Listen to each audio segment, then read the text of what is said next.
There are those who offer a politics of us versus them, a politics that scapegoats others,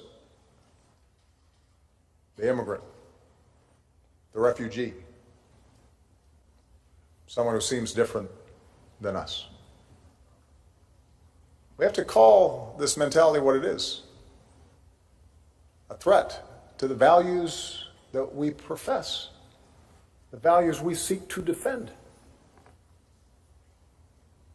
It's because we respect all people that the world looks to us as an example.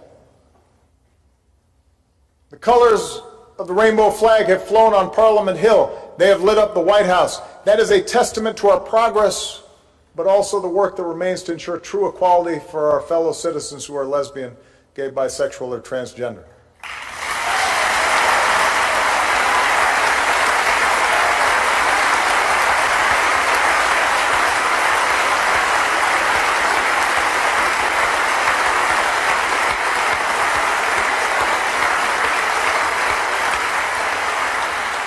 Our Muslim friends and neighbors who run businesses and serve in our governments and in our armed forces and are friends with our children and play on our sports teams. We've got to stand up against the slander and the hate leveled against those who look or worship differently. That's our obligation. That's who we are. That's what makes America special. That's what makes Canada special. Here in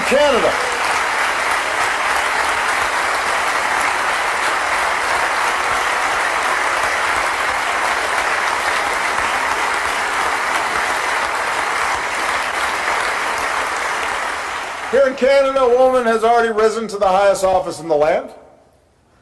In America, for the first time, a woman is the presumptive nominee of a major party and perhaps president.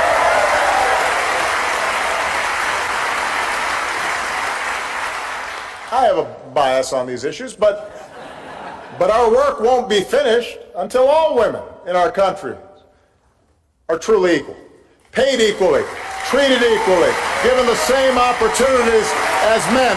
When our girls have the same opportunities as our boys, that's who we need to be.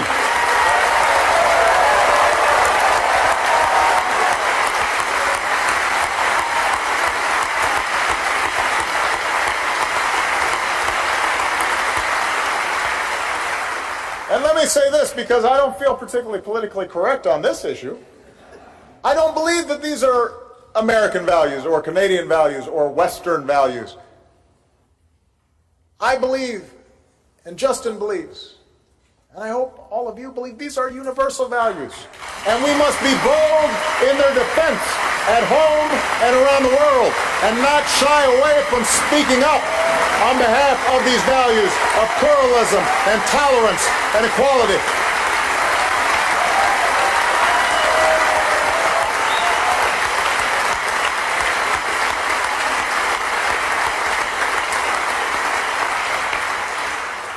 I fear sometimes that we are timid in defense of these values.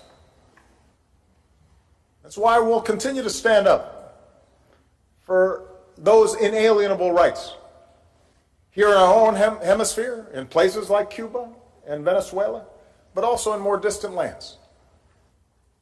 For the rights of citizens in civil society to speak their mind and work for change. For the rights of journalists to report the truth. For the rights of people of all faiths to practice their religion freely. Those things are hard, but they're right. They're not always convenient, but they're true.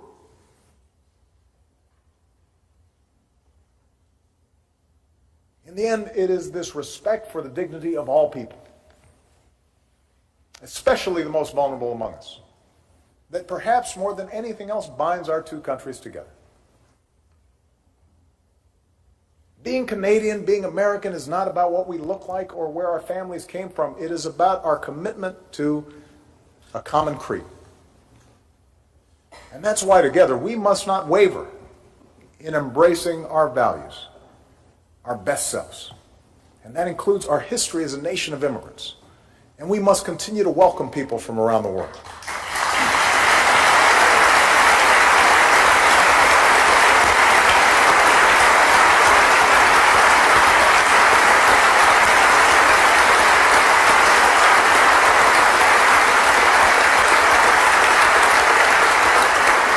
The vibrancy of our economies are enhanced by the addition of new striving immigrants. But this is not just a matter of economics. When refugees escape barrel bombs and torture, when migrants cross deserts and seas seeking a better life, we cannot simply look the other way. We certainly can't label as possible terrorists vulnerable people who are fleeing terrorism.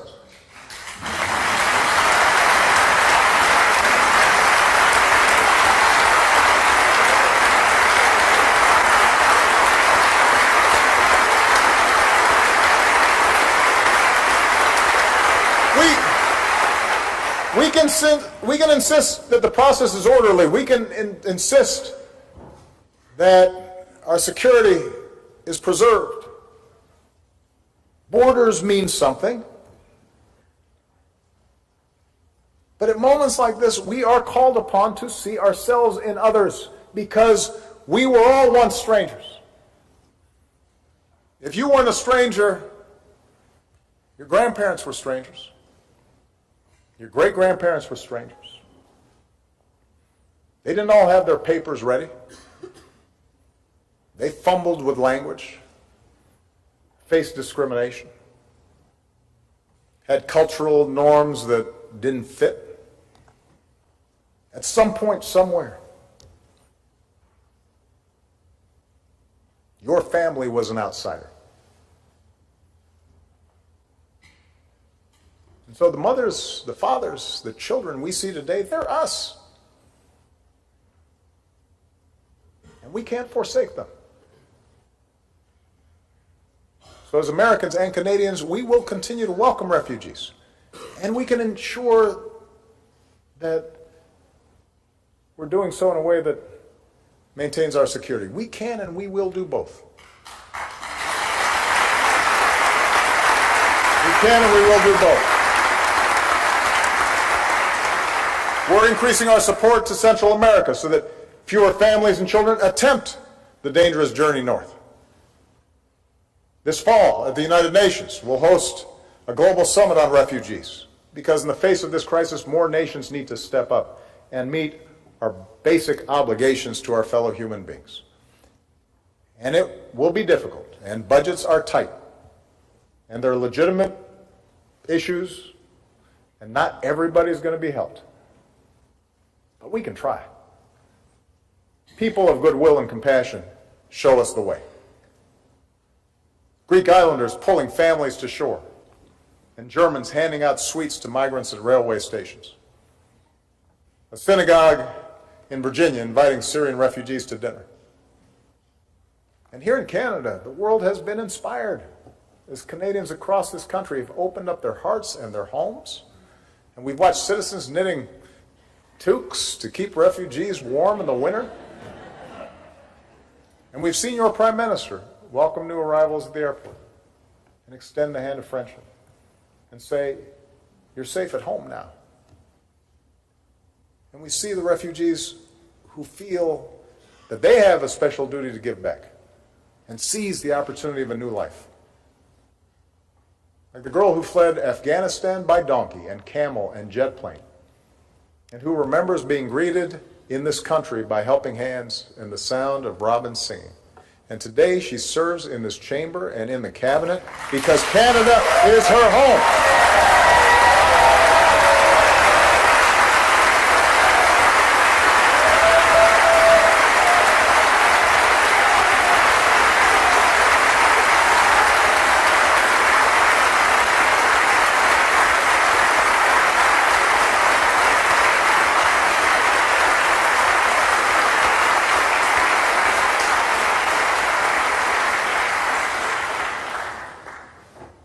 A country is not something you build as the pharaohs built the pyramids.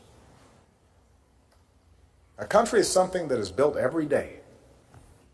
out of certain basic shared values. How true that is. How blessed we are to have had people before us, day by day, brick by brick, build these extraordinary countries of ours. How fortunate, how privileged we are to have the opportunity to now ourselves build this world anew. What a blessing.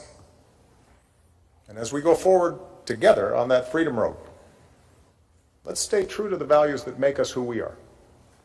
Canadians and Americans, allies and friends, now and forever. Thank you very much. Merci beaucoup. Thank you.